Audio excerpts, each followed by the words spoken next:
Hi, I'm Toby Genkel, I'm the director. And I'm Reza Memari, I'm the co-director and writer of Richard the Stork. We are happy to be on the Berlinale and the Generations Competition and at the Teddy Awards. Wo sind wir? Hier habe ich dich gefunden. In diesem Spatzennest.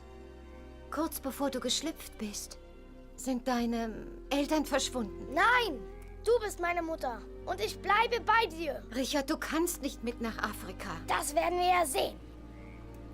Nur wegen Papa, stimmt's? Richard, glaub mir, wir... Ja gut, ich habe kurze Beine und einen ziemlich kleinen Schnabel.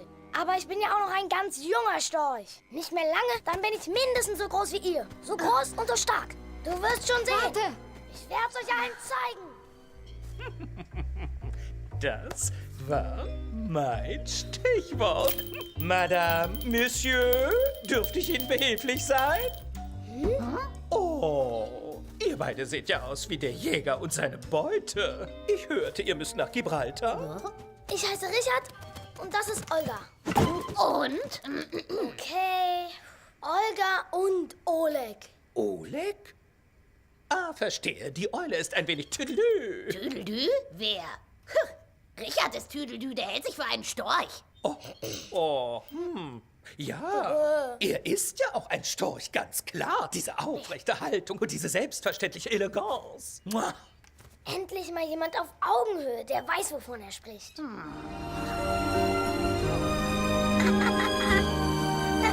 Afrika, willkommen!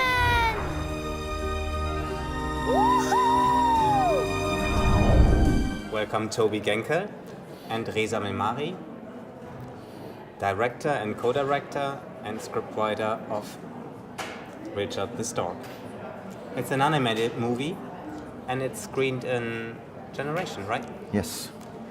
You have been screening the films already and I thought, how did it feel for you after working for quite a long time, I think in total like 3 years?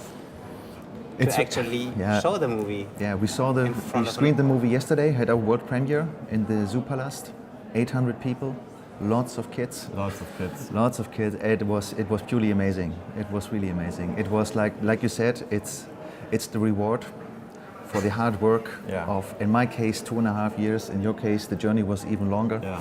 And it was really breathtaking. I think we are still kind of, not ourselves still. Yeah, I'm still high. Yeah, definitely. And naturally stones from that. So it's no, it was really good. It's no, good And doesn't really say it, right? And we've never really seen it with an audience. We've been making the movie for ourselves and our team, but it's you never know. The reactions until the end. You don't know how the kids are gonna like it. Are the parents gonna be bored, or are they gonna like it too? And all these things. So.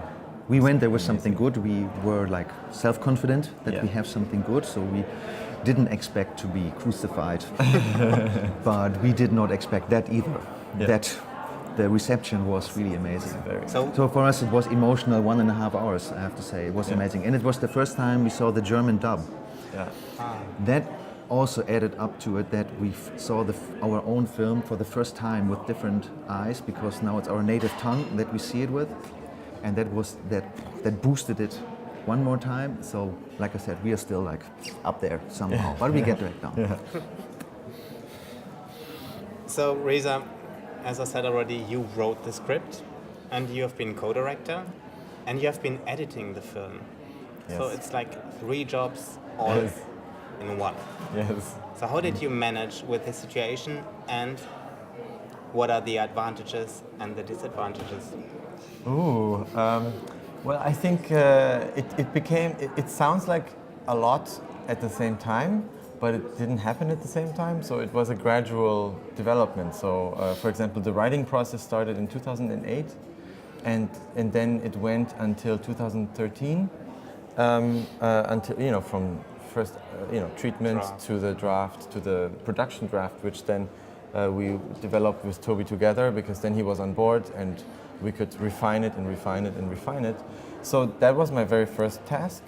And then because I come from editing and I have an editing background, it was, I think it was kind of natural, I think. Yes. It was almost no question that I would also edit it, because we also worked together on the first film, Oops. What's the English Oops, title? Noah's Gone, Yeah. 2 by 2, many names. Yeah, many but titles. he edited my previous film. Yeah. Okay. So we know And each it was other a since great then, and there was no collaboration. question to Yeah, doing and it. we still talk to each other. So we really like the we like the collaboration. As long as the camera's running. Yeah, we're really good friends. And it was natural that I would edit it, and also it's almost like I could bring myself into the process as a co-director, I guess, and writer, because editing is so much storytelling in a way anyways. So for me, Because editing has a different meaning in animation than it does in live action. In live action, the movie's been shot by the director, and then it's all thrown to the feet of the editor and like make a nice movie out of it, you know. Work on And that's how you do it. I think it's kind of precise description of how you do very it. precise, So yes, in right. animation, it works different. You know, we start with the storyboards, and the storyboards is and with the voice recordings, and with those drawings and the voice recordings, we create basically a rough sketch of the movie beforehand. We call this the animatic. So the film is done before it is done. Yeah. And this is the editing we do. So and because it is so expensive also, we have to know what we are doing before we do it, because we cannot do it twice. Yeah. There is no such thing as take again and take again and take again. It is like precise planning. And basically this is the editing process that's done before. So it's much more creative and much more I don't want to say that the live action editing isn't creative, but animation editing is way different, because you can walk over to the storyboarders and say, I don't like this drawing, I don't like this take, can you just do another drawing and then cut it in?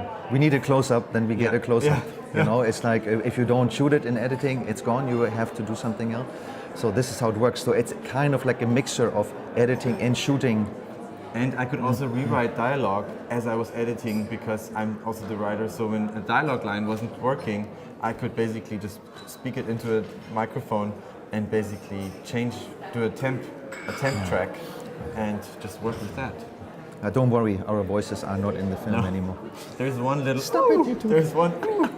That's what's left. Your excitement. One owl makes a ooh, and that's me. I don't know why they kept it in, but it's I don't have a credit for that, so there you Maybe go. you should change that. Yeah, definitely. I have to talk to my lawyer. Yeah. Stop the production. But what I mean, clearly, your co-production like on this like movie Richard the Stork went very well, as I can see right now, how you just like talking to each other and talking to me. But I mean, in the end, the director pulls the strings, right? He's the king. I mean, Yes, no? he does, yes. Like, if a film needs a hierarchy, it does just need it because... No, it is. As I said, it's true, because if you, for example, that especially comes from live action. In live action, there needs to be the one guy who's calling the shots, because imagine you would discuss everything with the whole crew, you will never get a movie done. So a director is more or less an end of discussion department. So, but in animation things, because the way animated movies are done, you can work with 2 directors, because you have time to discuss. And actually, if you look at other productions, a lot of them have 2 directors, sometimes even 3 of them, because especially in animation, it's all about pushing yourself forward and forward, you know, jazzing yourself up, finding the jokes, finding a better one, because we can do that. It's a really good idea to have 2. Of course, at the end of the day, there needs to be a decision, but I can tell you, I don't know, a movie is probably made out of 1 million decisions. I couldn't even think about a handful of decisions where I had to say, no, we do it this way now. Yeah. So we really agreed from script stage on. It was pretty clear that how it's supposed to be done. I have to say, it was so. We didn't really need that hierarchy. It was more probably to ease the producers. Also, I think it's a co-production between 4 countries. So we had 5 studios in 4 countries, and there was so much happening at the same time that it's literally, I think, impossible for one person, unless he works 24 hours, which we also did sometimes. But we, it's not possible to keep it all under one. orchestrate. Orchestrate, exactly. And so, we split each other up I would go to Luxembourg or to Belgium and stay there for a while to keep the team motivated and keep them, basically steer the ship there, and then we would have Skypes and basically talk about, what we have to do and where we want to go, and meanwhile he would be doing other things in other studios. So it's this juggle, We are talking a lot about production, but I would like to talk about your main character, and that's like the one on the green button on top, Richard. Yes. So, you wrote the script, you came up with the idea of Richard the little stork. That's an orphan, and that gets adopted by a stork family. And this like family concept is like basic to your film. Can you explain a bit how you came to this idea? Well, the idea of a sparrow who thinks that he's a stork and wants to go to Africa to prove it, that idea came to me 12 years ago or something, in front of a fast food restaurant. I was eating fries and feeding the sparrows that were eating them. And I heard geese fly over my head, and I looked up and I saw a flock of geese flying south because it was the fall. So I assumed they were going to Africa, and I asked my friend that I was there with why sparrows don't go to Africa. So that You didn't know? I didn't know. I was wondering why is it that they stay here and all the other birds go to Africa? And I felt immediately this isn't fair. Why, they have the right to go to Africa, so they should. And the question of why don't they go to Africa basically led me to the character and led me to the story. But to answer your family question, it's my first feature film. It's my first, I guess you could call it debut. And I think I had to put in a lot of my family issues into my first film to get them out of the way, I think. So a lot of it is pretty personal stuff, definitely. But I'm not an orphan. But just in case you were wondering, I'm not an orphan. But at some point, for example, my parents they come from Iran, and they wanted to live in both countries, and basically take us to Iran so that we would live there too, and live a little bit in Germany, live a bit in Iran. And the first time they went there to check it out, my father was unable to return, and I didn't see him for 12 years. So suddenly I was without parents, and this being left alone, even though they didn't want to, was, I guess, a traumatic experience that found its way into the screenplay. So family is important. We should explain, because like the little sparrow, Richard, is left behind when the stork family goes to Africa. So it's a story about loss. Definitely. And on his journey to Africa, he meets like a lot of great fans, what we can see on the buttons as well. Olga and Kiki. So what was... And Oleg, he's invisible. He's underneath. He's the imaginary friend. In between. yeah. So what was like motivating you, or like what inspired you to create like characters like these? Because like they are very special. They have like their own issues. I mean, Kiki is like locked up in a restaurant, and he's like dreaming he becomes like a singer, a rock star. Yeah, totally. He would love to. And Olga the owl is like pretty lonely. I mean, both are lonely, definitely. But Olga is lonely, and she created a kind of imaginary friend. Yes. Yes. I think well, it's an interesting question. I think I wanted to create a trio where everyone has a little bit of a psychological fault, like a strong need of belonging, a little bit of displacement, a little bit of strangeness, I guess, a little bit of every one of them has a little bit of a flaw. They are very deeply flawed, I think, but also to then take it to a place where they can prove that it's okay to be different and to have a flaw, if you want to call it a flaw, and to really find out that there is strength in that realization that you are basically great the way that you are. I think that also comes a little bit from my history of being an Iranian who grew up in a little village in South Germany. I mean, we spoke about like family and this friendship. So, I mean, Richard thinks he is a stork by just actually that he's growing up in a stork family. So, and how far is like accepting this otherness, what you spoke about as well? How you could link it to queerness, for example. I mean, being queer, like that you are not the one that you should be. I mean, fitting in this kind of categories. I think there's like a coincidence. Yeah. I mean, Richard's problem is a universal problem. Not being able to be who you are is universal. You know, everybody can connect to that. It's being, you cannot allowed to say you're queer or not. You're not allowed to do what you love. You know, you're not allowed to go where you want. You know, it's like it's a universal problem, and that's why you can identify with him so much. And that's why you are with him so much, because he's not accepting it. He's simply not accepting it, and he's moving forward to change that. And he's not accepting what anybody tells him to do, he's just doing it. And he has the luck of the brave at the end of the day to meet these weird guys who are basically, you can call them, it's damage characters, you know. They have a damage to them. But you realize this damage is no problem to have it, because we all are. At the end of the day, we all are. I could connect with all of them, with Olga, with Kiki. Definitely. Absolutely. Yeah. Even with the father, who has a damage too, because like, well, it's He's all a little bit one-sided. Yeah. Exactly, which is a damage too. You know, he's blind on one eye. So it's well, that's just, you see, this is the subtext that is all over the place. It's probably not that subtext at all.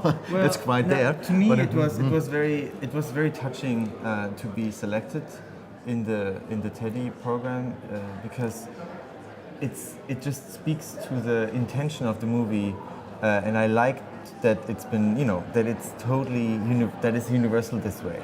That it's about differentness, but it's also about accepting who you are and then becoming stronger through that, and really showing others that you can be accepted this way. And I love that it works with any kind of context and with any kind of people that we talk about and have been talking about the last 2 days. It's very interesting how many people find different subtexts, but also different projections into the characters, how different people have different favorite characters, you know? Some people like these characters, some people like these, for these different reasons. It's fascinating stuff. I mean, definitely it's like very important to create an awareness, especially of young people, like kids or young adults. Mm-hmm. Yeah. So I just like wonder how old were the kids and the people that were coming to the screening? Like all ages? All ages, all ages. From 3 to 99, yeah. I don't know. It was really a very diverse crowd, very grown-ups, grandparents, everything. And they all seemed to have a really great time. Yeah, they were so moved. We were so moved that they were so moved. Yeah. You know, it's what we wanted, but when it's happening, and the message comes across, that's great. That's really rewarding. Yeah. What made you? What brought you to the idea that his, like Richard's face, is stronger than his fear? I mean, this is like, I think, the most intriguing part of his character, for me at least. I mean, he's like a sparrow and he wants to go to Africa, and when the storks, he sees the storks actually when they are flying away, and he tries to follow them, but then a storm is coming up, and he's not designed as a sparrow to go to Africa, what you said already. So, but isn't it what heroes are about?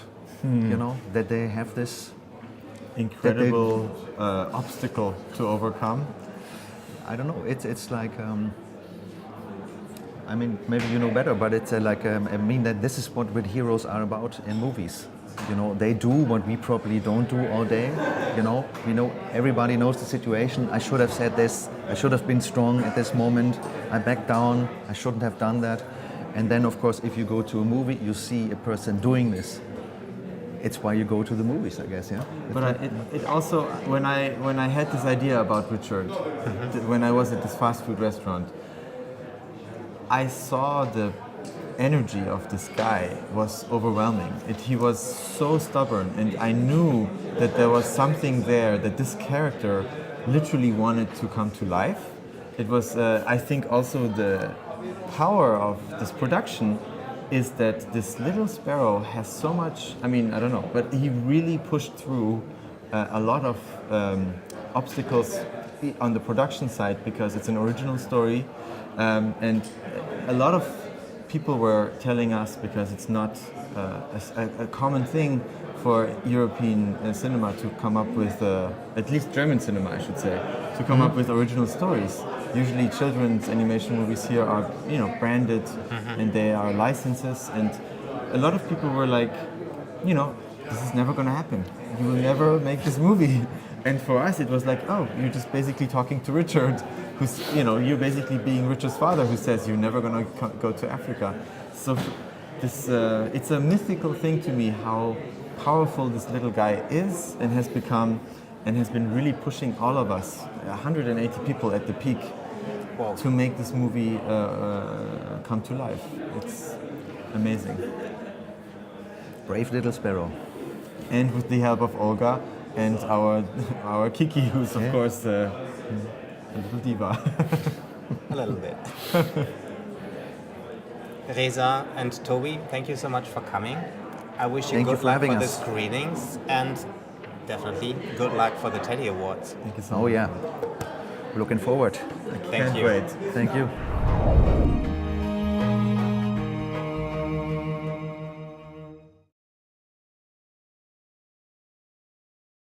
Und diese selbstverständliche Eleganz. Mua. Endlich mal jemand auf Augenhöhe, der weiß, wovon er spricht.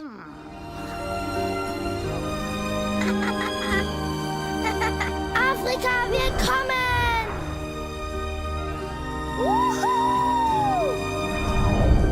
Welcome Toby Genkel and Reza Memari, director and co-director and scriptwriter of Richard the Stork.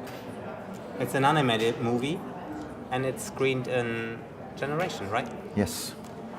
You have been screening the films already, and I thought, how did it feel for you after working for quite a long time, I think in total like 3 years, to actually...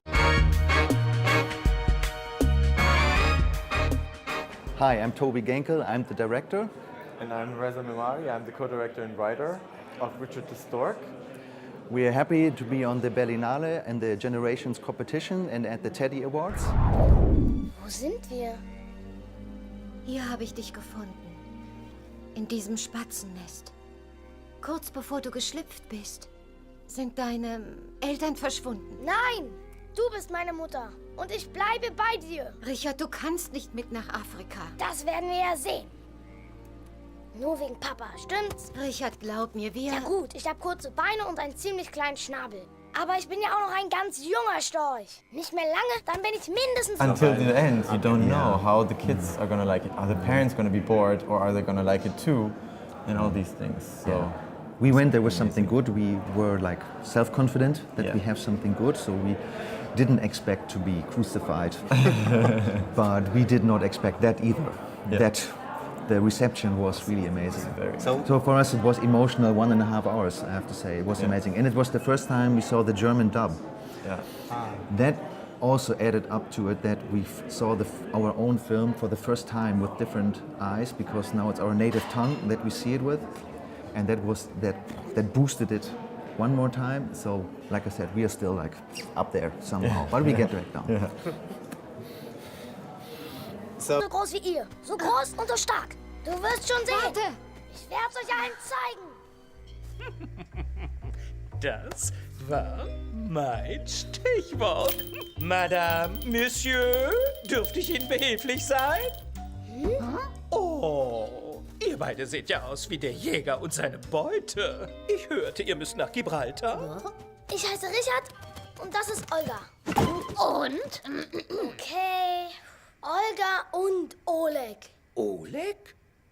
Ah, verstehe. Die Eule ist ein wenig tüdelü. Tüdeldü? Wer? Richard ist Tüdeldü, der hält sich für einen Storch. Ja, ist ja auch ein Storch, ganz klar. Diese aufrechte Haltung. Yeah. Show the movie. Yeah, we front of screened the movie yesterday, had our world premiere in the Zoopalast. 800 people, lots of kids. Lots of kids. Lots of kids. It was purely amazing. It was really amazing. It was like you said, it's the reward for the hard work of, in my case, 2.5 years. In your case, the journey was even longer. Yeah. And it was really breathtaking. I think we are still kind of, not ourselves still. Yeah, I'm still high. Yeah, Definitely. and naturally stones from that. So it's no, it was really good. It's no, good And doesn't we've- really say it, right? And we've never really seen it with an audience. We've been making the movie for ourselves and our team, but it's you never know. The reaction.